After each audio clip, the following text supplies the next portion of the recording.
Meus irmãos, graça e paz a todos. Gostaria de convidá-los ao nosso tempo de exposição das Escrituras. Então, por favor, abram suas Bíblias comigo no Evangelho segundo o apóstolo João, capítulo de número 4, verso de número 27.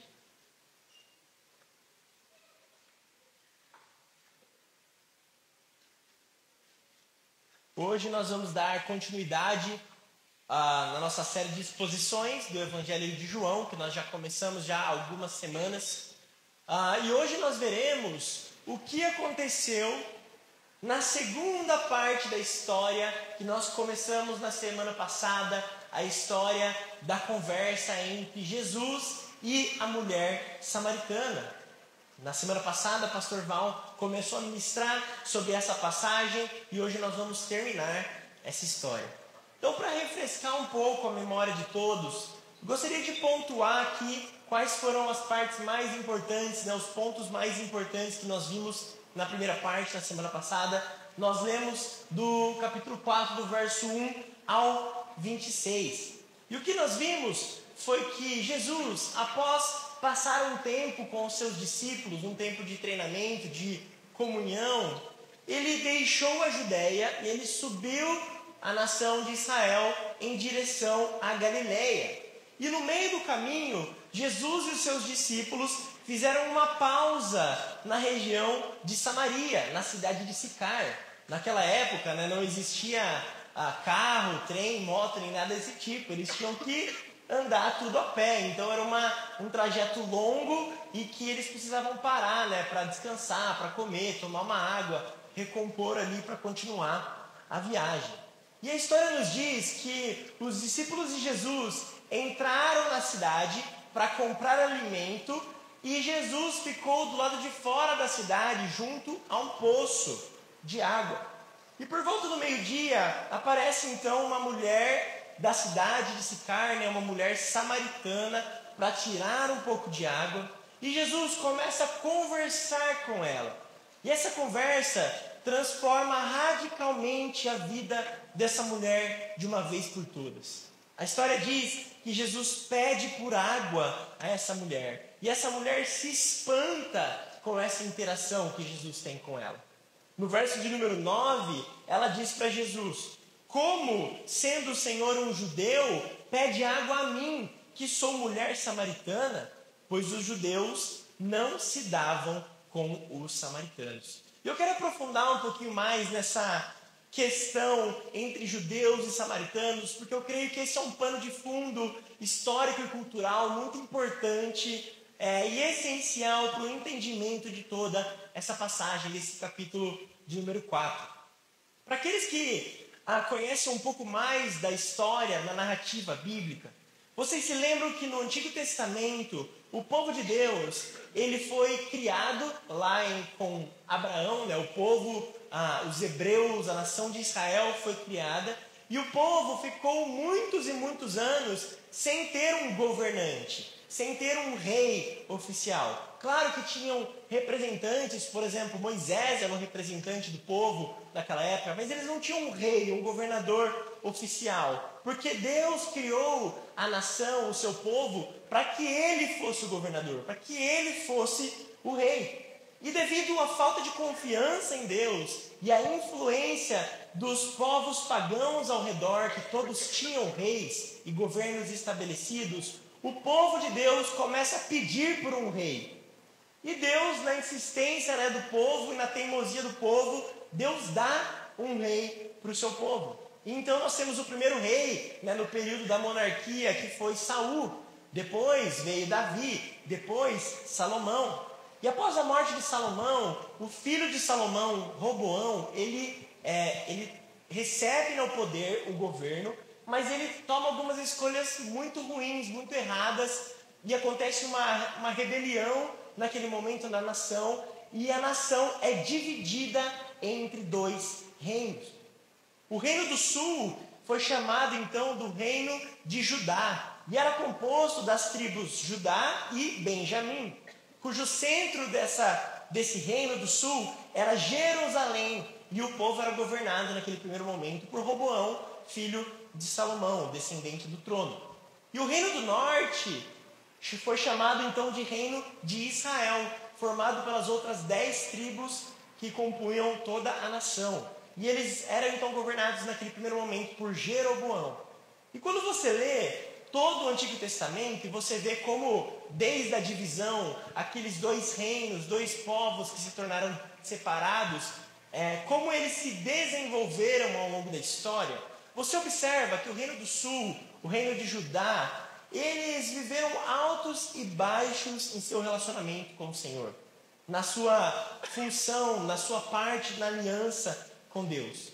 Por vezes eles se mantiveram firmes na aliança com Deus. E inclusive, alguns dos reis da sua história, a Bíblia diz que foram fiéis e que agradaram o coração de Deus. E que reinaram a nação de Judá, o reino de Judá, com fé no Senhor, com relacionamento, debaixo de uma aliança, debaixo da lei de Deus.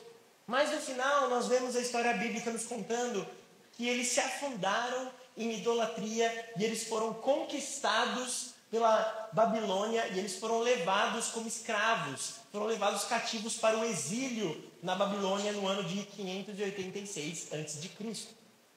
Já o reino do norte, o reino de Israel, ele foi marcado por desobediência, corrupção e idolatria desde o momento da separação, desde o seu início e por toda a sua história.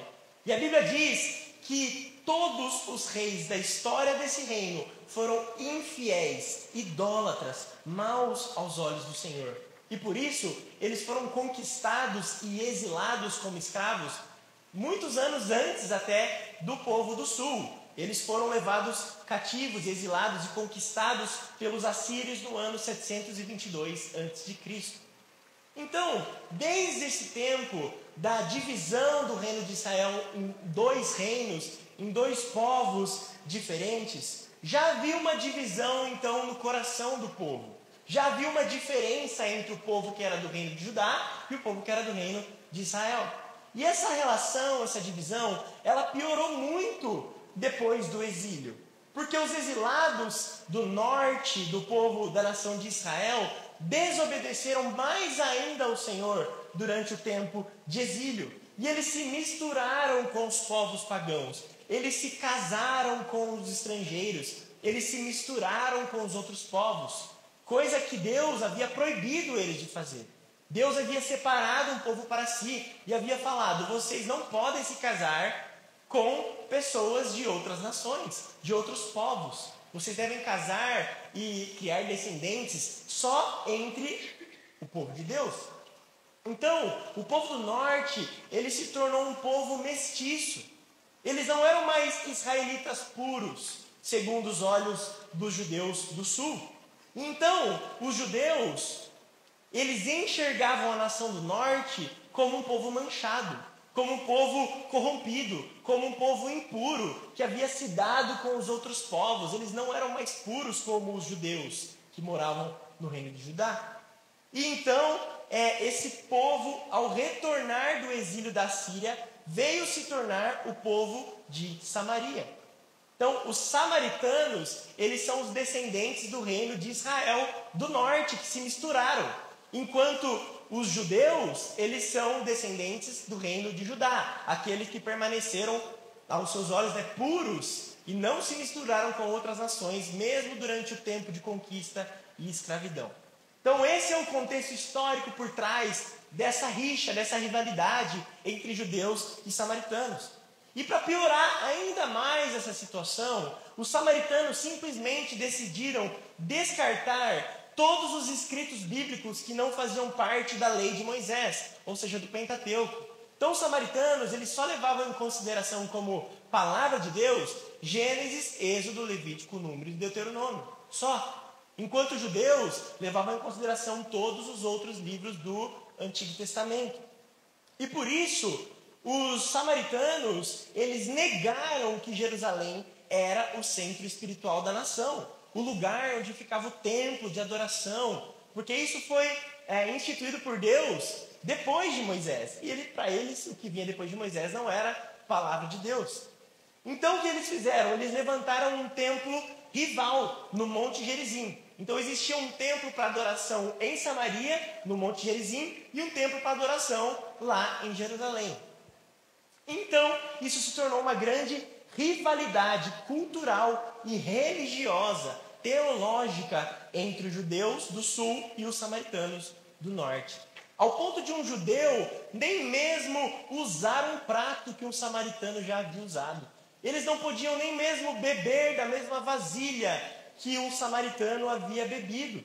Porque para eles isso os faria se tornar cerimonialmente impuros, segundo a lei de Deus. Eles se tornariam impuros.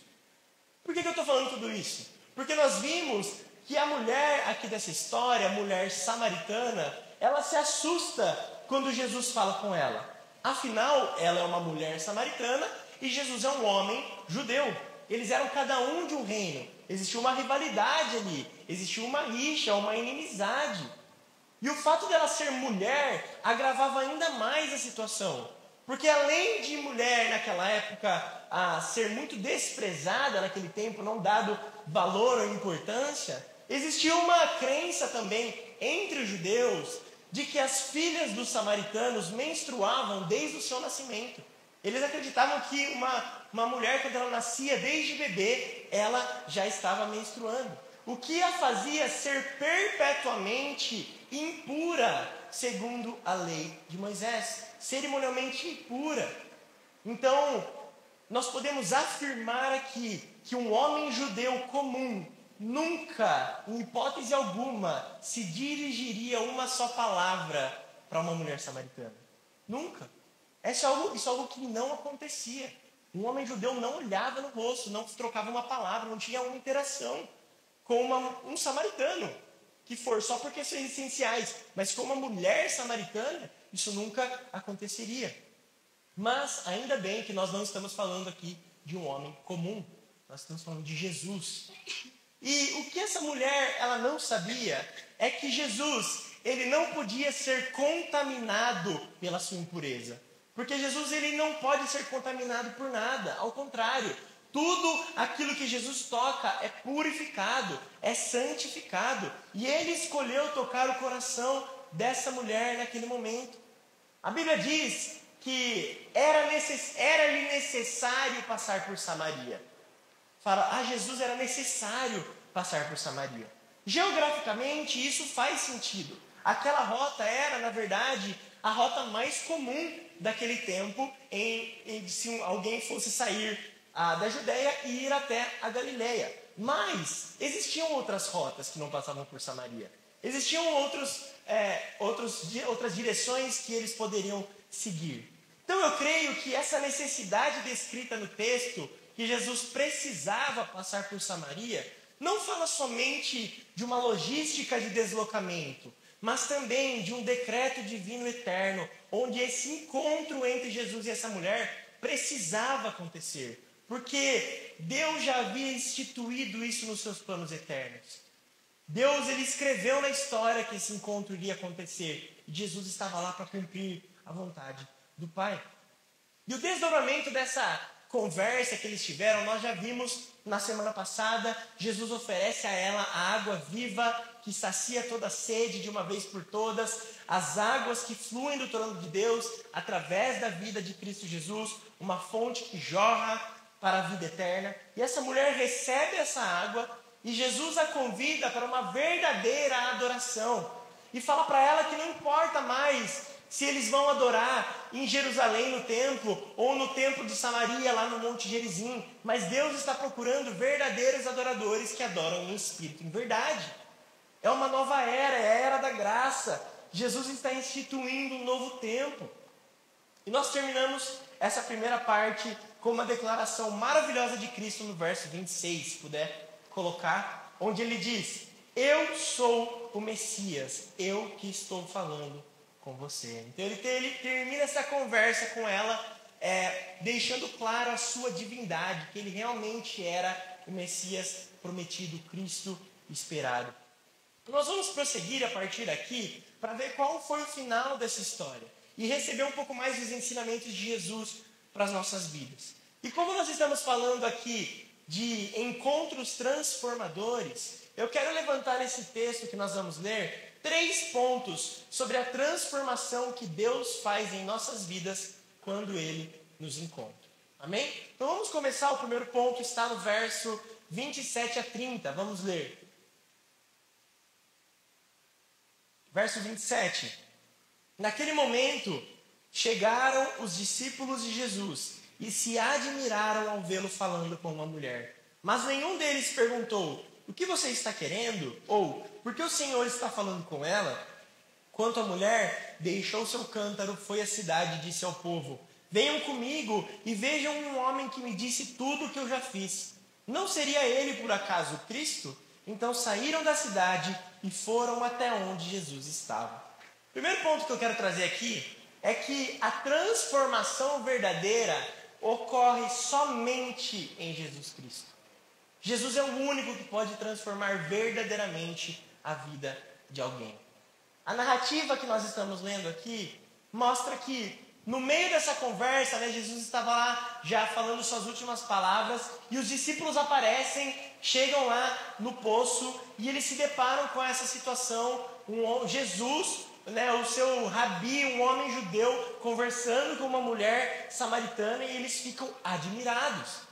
Nós não sabemos se foi uma admiração boa ou ruim, se eles achavam cheios dos seus preconceitos que Jesus estava errado e eles julgaram a Cristo por estar falando com uma mulher samaritana, ou se talvez eles se admiraram positivamente, falando: nossa, que Deus de amor, que homem abençoado, que está quebrando paradigmas, que está revolucionando o mundo.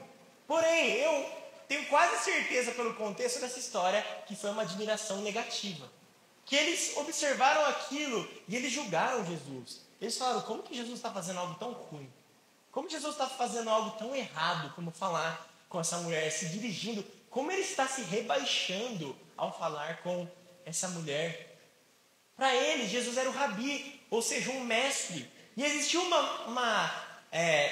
uma regra rabínica na nação que deixava a situação ainda mais grave. Porque um mestre, um rabi, alguém que tinha seguidores, que ensinava os outros, não deveria falar com uma mulher em público, nem mesmo com a sua própria esposa. Quanto mais com uma mulher que não era nem da Judéia, que era de Samaria. O que Jesus estava fazendo ali era vergonhoso, segundo os olhos da nação. Mas mesmo assim, eles decidiram naquele momento não questionar Jesus. Talvez eles entenderam que alguma coisa muito especial estava acontecendo ali, mas eles não questionaram. Então a mulher samaritana, ela deixa o seu jarro de água ali mesmo, e ela vai em direção à cidade, começa a pregar a salvação de Jesus Cristo, prega o evangelho à cidade, afirmando que Jesus era o Messias prometido ao povo de Israel. Ela abre sua boca e começa a falar com as pessoas. Agora, esse comportamento é um comportamento muito estranho. E nós precisamos analisar o porquê esse comportamento é fora do normal. Vocês se lembram, nós vimos semana passada, qual o horário do dia e com quem ela foi retirar essa água? Ela foi pegar a água do poço ao meio-dia e sozinha. Mas a tradição, o costume das mulheres de Israel e daquela cidade, é que elas buscassem água sempre em grupos.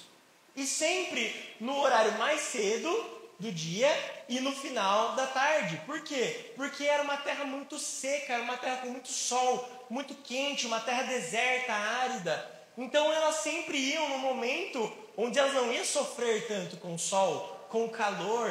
Era um momento mais fácil de tirar água. Porque lembra, elas tinham que andar muitos metros, talvez mais de 1 quilômetro, não sei a distância, mas com jarros cheios de água nas costas. Então elas iam no momento onde não estava tão quente, onde não tinha um sol em cima das suas cabeças.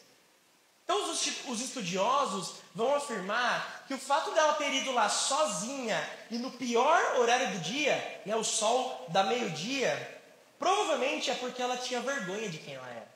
Ela tinha vergonha pública, ela tinha vergonha de ser vista, ela não gostava de ser vista por ninguém, ela não queria que ninguém olhasse para ela. Afinal, não sei se vocês lembram, mas ela tinha um passado, qual Jesus conversou com ela. Aquela mulher já havia tido 5 maridos e estava com um novo homem que não era nem o marido dela. Então, ela era uma mulher muito julgada pela sociedade naquela época. Ela devia ter uma autoestima baixíssima e um medo de julgamento e rejeição que faziam com que ela fugisse e evitasse qualquer contato humano durante o seu dia a dia. Era muito provável que quando ela encontrava alguém da cidade, as pessoas olhassem ela de cima a baixo, considerando ela uma grande pecadora, uma mulher devassa, uma mulher sem valor algum. Mas então, essa mulher, ela encontra Jesus, e o que acontece com ela? Ela volta para a cidade falando: galera, olha para mim, todo mundo me escuta, que eu tenho um negócio importante para falar. Todo mundo vem comigo, me segue porque eu encontrei o Cristo. Faz sentido isso? Faz sentido uma mulher que sai de casa no sol da meio-dia sozinha, só para não ser vista por ninguém, para tirar água, voltar desse momento e entrar na cidade e começar a chamar a atenção e os olhos de todo mundo para si, e começar a falar com todo mundo? Isso não faz sentido nenhum, a não ser por um simples fato, que é que ela teve um encontro com a única pessoa que pode transformar verdadeiramente a vida de alguém, que é o fator Jesus Cristo. Somente Jesus poderia fazer uma mulher que se esconde anunciar a mensagem a toda uma cidade. A Bíblia não diz que quando ela encontra Jesus, ela volta para falar com o seu namorado, ou com o homem que ela estava, ou com alguém da sua família, ou com alguma amiga próxima. Não, diz que ela entrou na cidade e passou a pregar a todo o povo. Ou seja, ela saiu pelas ruas da cidade anunciando Jesus Cristo. Foi uma mudança radical. O encontro dela com Jesus jogou fora toda a vergonha, tirou todo o medo, toda a ansiedade, toda a preocupação, insegurança, trauma e machucado do seu coração. Toda a culpa e condenação que ela tinha sobre ela foi jogada fora no seu encontro com Jesus. E é isso que Jesus faz conosco. É isso que Jesus quer fazer comigo e com você. Ele quer nos transformar à imagem de si mesmo. Ele quer tirar todo o nosso fardo que é pesado, todo o nosso histórico ruim. Só Jesus sabe lidar com a nossa história. Só Jesus sabe lidar com o nosso passado, com as nossas almas e vidas machucadas, com as nossas vidas sofridas e manchadas por tantos e tantos erros e pecados cometidos repetidamente. Jesus é a única pessoa desse mundo que não tem medo de tocar na nossa impureza, porque é impossível que ele seja contaminado. Na verdade, é ele que nos purifica e nos santifica quando toca nosso coração, quando toca as nossas vidas. Nós estamos falando de um Deus que é o Deus no qual nós depositamos a nossa fé, que é um Deus rico em poder, graça, misericórdia, compaixão, paciência. E a maneira com que Deus lida com pecadores é algo maravilhoso. É algo que nós precisamos encher o nosso coração de gratidão, de admiração, de louvor e glória ao Senhor. Meus irmãos, quando Jesus vem ao nosso encontro, Ele quer nos lavar com água viva. Ele quer nos fazer limpos. Não importa o que você fez, ou quem você era, ou quem você é. Existe uma nova vida na transformação que Cristo oferece. Deus quer transformar tudo que nós somos. Cristo, nessa passagem, Ele está ressignificando tanta coisa. Ele está, inclusive, tocando aqui em questões sociais. Ele está falando sobre preconceito. Ele está falando sobre o valor da mulher na sociedade, sobre relacionamentos, sobre amor, sobre compaixão, adoração e tantas outras coisas que nós poderíamos ficar conversando aqui. Mas o fato é que a vida de Cristo, ela deve ser o nosso grande exemplo, porque ela ressignifica tudo dentro de nós, tudo em nosso meio. Aquela mulher, ela foi até aquele poço com sede, mas ela voltou de lá sem a água, mas com seu coração transformado, satisfeito e saciado em Cristo Jesus. Porque ela se tornou uma nova criatura. As coisas velhas já passaram, mas tudo se fez novo.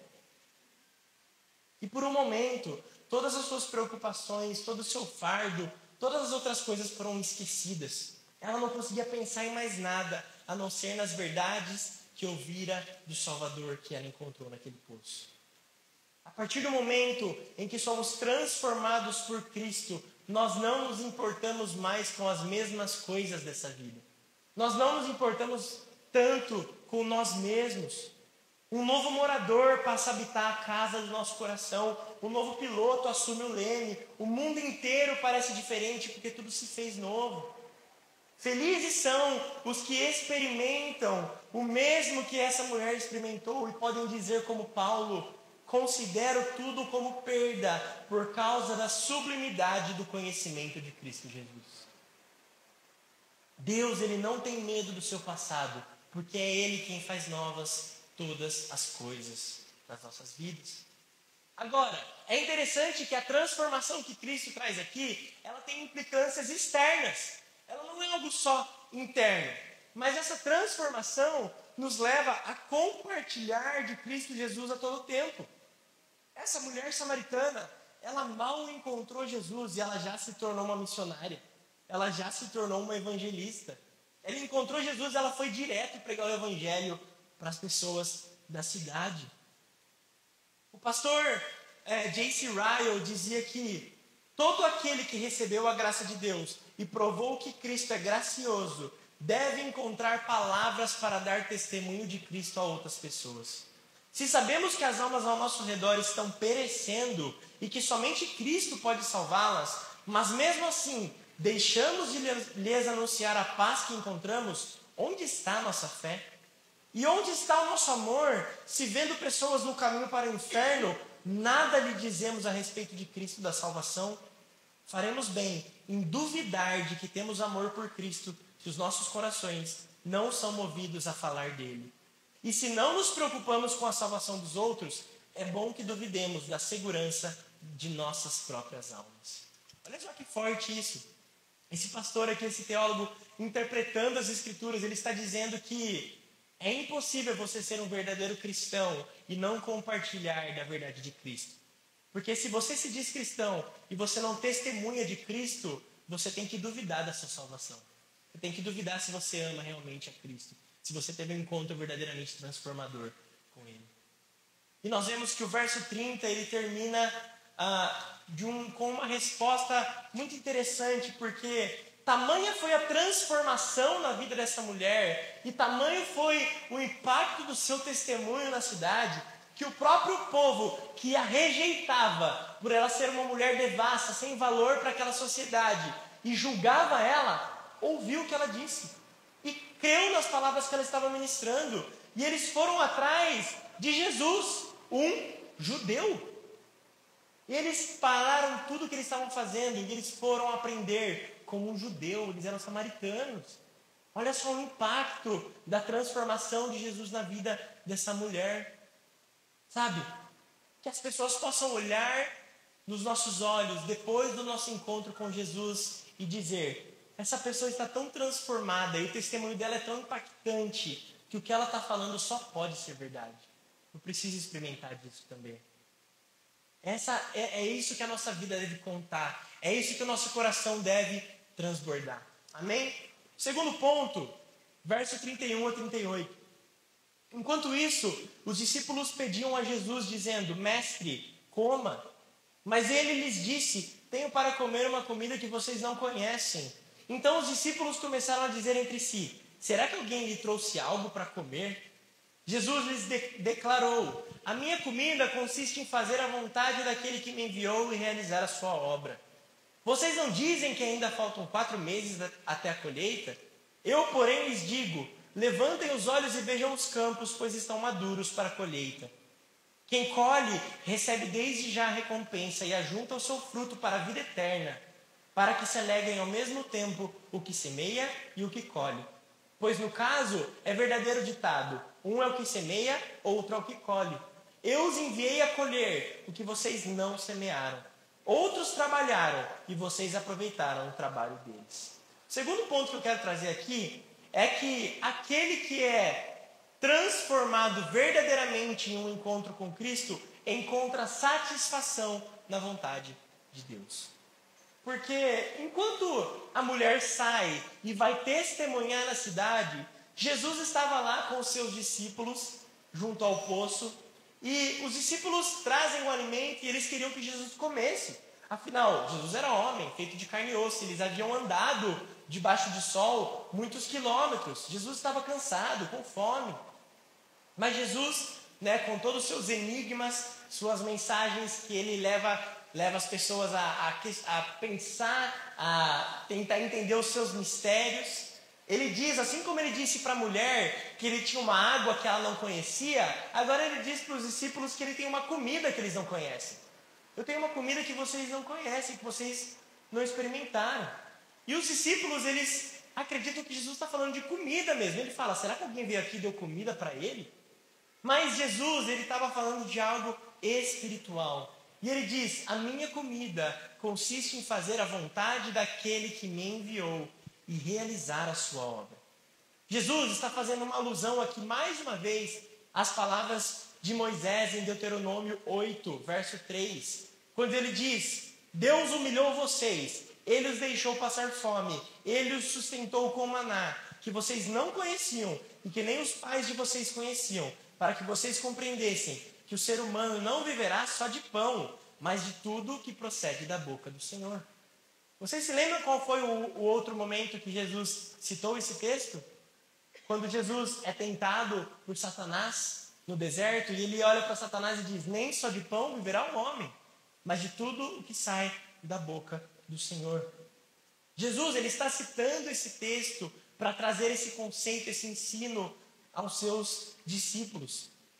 Uma vez certo homem disse que a vontade criativa de Deus, realizada em obediência, é o que sustenta a nossa vida. Então, meus irmãos, Jesus está ensinando aqui que a nossa comida, a nossa satisfação tem que ser a vontade de Deus. Jesus, ao encontrar e conversar com aquela mulher samaritana, ele estava cumprindo a vontade do Pai. E por isso ele estava satisfeito. Porque aquilo foi infinitamente mais sustentador e satisfatório do que qualquer comida que os seus discípulos podiam oferecer para ele naquele momento. Ele disse, eu estou satisfeito, não preciso dessa comida. Eu já fiz a vontade do Pai. Ele já me sustentou, eu já encontrei satisfação, eu já encontrei crescimento, eu já encontrei força em fazer a vontade de Deus. O que ele está ensinando aqui é que, óbvio que todos nós precisamos de comida, de alimento. Deus nos criou assim. E se nós ficarmos sem comer, nós morremos. Mas a única forma de encontrarmos força, saciedade, crescimento, satisfação e plenitude espiritual é obedecendo à vontade do Senhor e realizando a sua obra. Mas nada nesse mundo pode preencher esse desejo, essa necessidade, esse vazio no coração do homem. Nas palavras de Charles Spurgeon, ele dizia, mas ó cristão, você já provou o plano do seu Senhor? Já tomou o jugo do seu Senhor sobre si e aprendeu dele? Assim é que encontrará descanso para a sua alma. Não em si mesmo, mas na sua entrega, a plenitude para o coração. Você não deve mais viver para si mesmo, porque você não mais se pertence, mas agora você é servo daquele que o comprou por preço e encontrará paz tomando o seu devido lugar. Seu trabalho de vida, de agora em diante, não é uma escolha sua, mas é o trabalho que o seu grande Senhor e Mestre escolheu para você. Os servos colocam as suas vontades de lado e fazem o que são ordenados a fazer. Quando um homem entra completamente nessa condição, eu garanto que ele será revigorado. Olha só, Spurgeon falando que nós só encontramos força, satisfação para o nosso coração quando nós entendemos que nós não pertencemos mais a nós mesmos, mas quando nós entendemos que nós fomos comprados como escravos por um preço de sangue naquela cruz. E por isso hoje nós devemos viver para fazer a vontade do nosso Senhor. E que isso não é algo pesado, isso não é algo ruim, isso não é algo penoso, mas é algo que revigora a nossa alma. É algo que traz satisfação, é algo que traz saciedade e força. Todo o ministério de Jesus foi em submissão àquele que o enviou. Aquilo é o que dava satisfação a Cristo. Era na vontade do Pai que a alma dele se deleitava. E Jesus aponta aqui para a obra da salvação. Ele faz uma analogia muito interessante entre a agricultura, né, a colheita, e a colheita das almas, a colheita espiritual. Ele disse para os seus discípulos: vocês estão falando que faltam 4 meses para a colheita. Mas eu lhes digo, levantem os olhos, vejam os campos, porque eles já estão maduros para a colheita. Agora você imagina Jesus falando isso. Levantem os olhos e olhem os campos. E quando os discípulos olham para os campos, vem uma multidão de samaritanos andando em direção deles. Multidão de samaritanos que a mulher havia evangelizado na cidade, enquanto eles conversavam. Porque a Bíblia diz que ela foi lá, evangelizou, e eles foram atrás de Jesus. Agora você imagina eles saindo da cidade, atravessando os campos para chegar no poço onde Jesus estava com seus discípulos. E Jesus fala: vocês estão falando que vai demorar 4 meses, mas olha para os campos ali. Eles estão prontos para colher. Não foram vocês que semearam, mas são vocês quem vão colher. Nessa hora eu tenho certeza que os discípulos entenderam que Jesus não estava falando de comida de verdade, mas estava falando de algo espiritual. Outros, como Abraão, Moisés, os profetas, João Batista e o próprio Jesus, semearam. Mas havia chegado a hora da igreja de Cristo colher os frutos. E Jesus ensina que nessa vida, às vezes, nós seremos os semeadores, mas às vezes nós seremos os ceifeiros. Em todos os casos, Jesus diz que nós devemos nos alegrar, porque a vontade do Senhor está sendo feita. O reino está avançando e é disso que nós nos alimentamos. Nós somos chamados a encontrar prazer, satisfação e sustento no Senhor. Salmo 16, 11 diz: tu me farás ver os caminhos da vida, e na tua presença há plenitude de alegria, à tua direita há delícias perpetuamente. Ou seja, que possamos buscar nos alimentar da palavra do Senhor todos os dias das nossas vidas. Assim como nós comemos todos os dias alimentos físicos, naturais, para que não fiquemos fracos e doentes, que mais importância ainda seja dada ao alimento espiritual, para que não sejamos fracos espiritualmente e doentes espiritualmente. Fazer a vontade daquele que nos enviou é o que vai nos alimentar de verdade. E que possamos nos lembrar daquilo que o Salmo 126, 6 diz: quem sai andando e chorando enquanto semeia, voltará com júbilo trazendo os seus feixes. Pode ser que nós passemos essa vida semeando e a colheita não seja aquilo que a gente espera, ou que a colheita não venha, que outra pessoa ceife em nosso lugar aquilo que nós semeamos. Mas o que Jesus diz aqui é que nós estamos semeando para a vida eterna. Nós estamos semeando no porvir.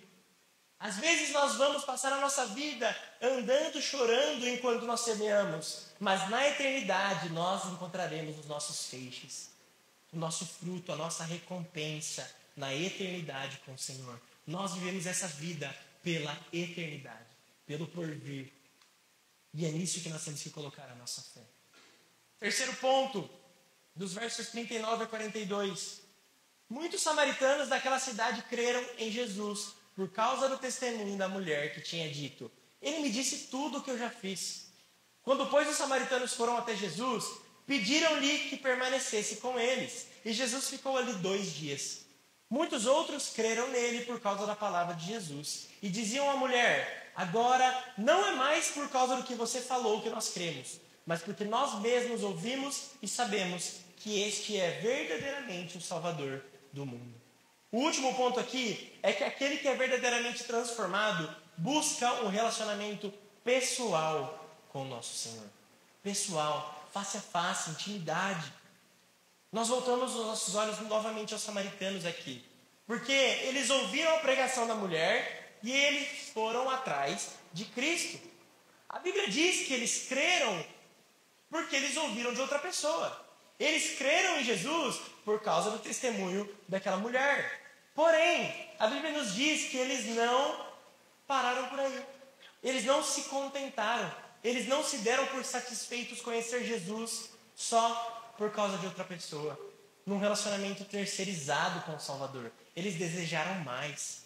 E eles então saíram dos seus lugares, das suas casas, da sua cidade, pararam tudo que eles estavam fazendo e foram até Cristo e falaram: Jesus, permaneça aqui conosco. Fica com a gente. Fica mais uns dias aqui na cidade. Eu sei que você está de passagem, indo para Galileia, mas fica aqui. E Jesus ficou mais 2 dias com eles. E eles passaram então a crer por causa do próprio Cristo. E o verso 42 é maravilhoso, porque eles falam para a mulher: nós cremos não mais por causa do que você falou para a gente, mas porque nós mesmos ouvimos da voz de Deus. Nós mesmos ouvimos do Cristo, nós vimos Ele, e agora nós sabemos que verdadeiramente Ele é o Salvador do mundo. Então o último ponto aqui é um alerta e um encorajamento a todos nós. Porque a verdade é que uma pessoa que foi transformada pela pregação do Evangelho, ela não se contenta em viver um relacionamento com Cristo através de outras pessoas. Ela não se contenta, ela não se satisfaz, ela busca um relacionamento pessoal com Deus. Porque será que Deus nos chamou e quer que nós o conheçamos apenas pelo que os outros dizem sobre quem Ele é e o que Ele faz? Ou será que Ele deseja nos encontrar face a face e ter intimidade conosco? Por que será que Ele nos criou? Vocês se lembram lá do Jardim do Éden? Adão e Eva, antes do pecado, o que acontecia? Todos os dias, Deus vinha ao jardim, na viração do dia, e encontrava Adão e Eva face a face, e conversava com eles, e tinha relacionamento com eles. Relacionamento pessoal. Deus nos criou para ter um relacionamento pessoal. E a triste verdade é que muitos de nós têm relacionamentos muito rasos com Cristo. Muitos de nós se relacionam com Jesus através da pregação de domingo. Ou através do ensino do estudo de quarta-feira. Ou da pregação, da ministração dos seus grupos de discipulado. E todas essas coisas são excelentes. Todos os eventos e programações que nós fazemos aqui na igreja para trazer ensino e alimento espiritual são muito úteis e edificam muito a nossa vida. Mas a pergunta é, será que é só isso? Será que o seu relacionamento com Deus deve ser baseado apenas no que você vem aqui ouvir do pastor em 40, 50 minutos de pregação? E esse é seu relacionamento com Jesus? Esse é seu nível de conhecimento com Jesus? Jovens e adolescentes aqui, será que o relacionamento de vocês com o Senhor deve ser baseado na fé que os pais de vocês têm? Que os amigos de vocês têm? Porque, meus irmãos, eu nasci na igreja, mas eu passei 18 anos da minha vida crendo em Deus por intermédio dos meus pais. E uma fé fraca, frágil, inconstante, imatura, que não vivia verdadeiramente a palavra, não se alimentava verdadeiramente da vontade do Senhor, e não era isso que Deus queria de mim, e não é isso que Deus quer de nenhum de nós. Deus não quer relacionamentos terceirizados.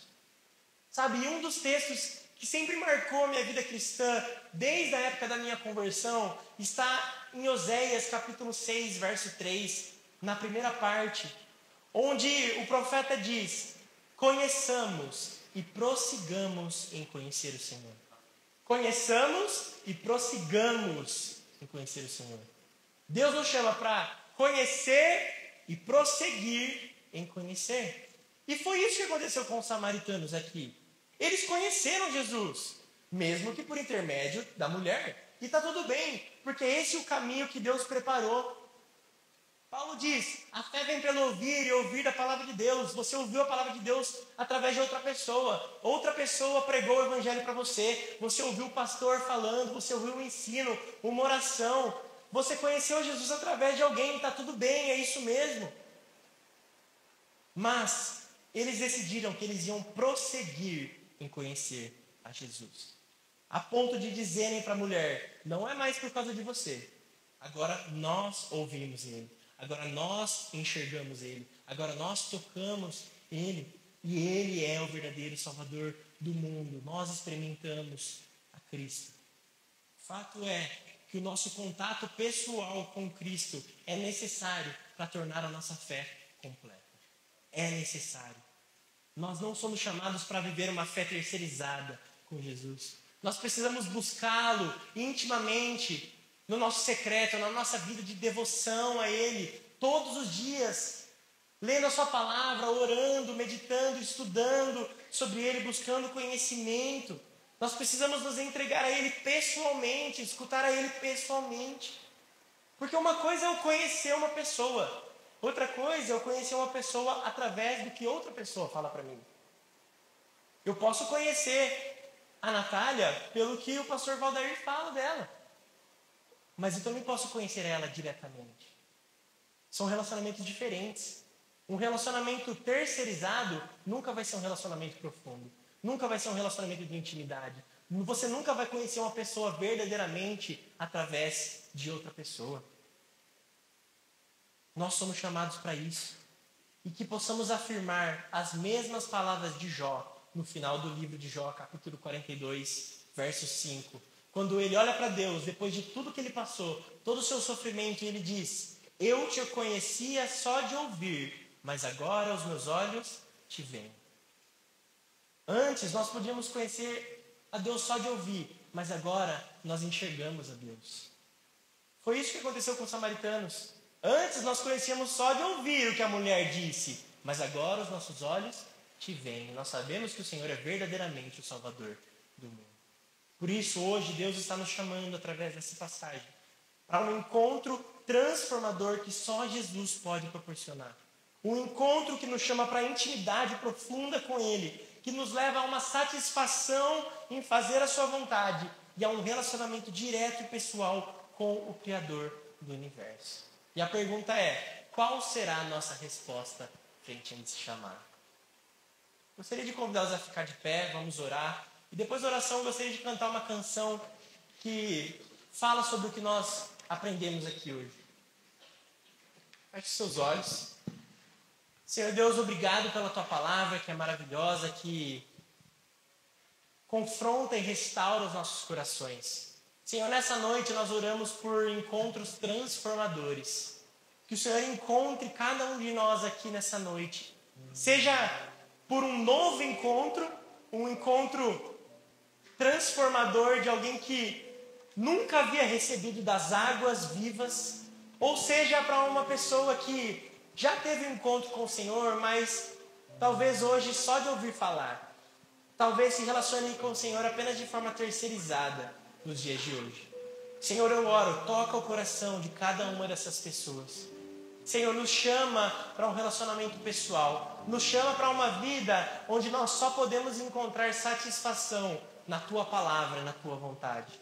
É isso que nós te pedimos. Nós queremos olhar para Ti e dizer: antes nós conhecíamos o Senhor só de ouvir falar, mas agora os nossos olhos Te veem. Que possamos conhecer e prosseguir em conhecer o Senhor por todos os dias das nossas vidas. Amém. Vamos cantar essa música.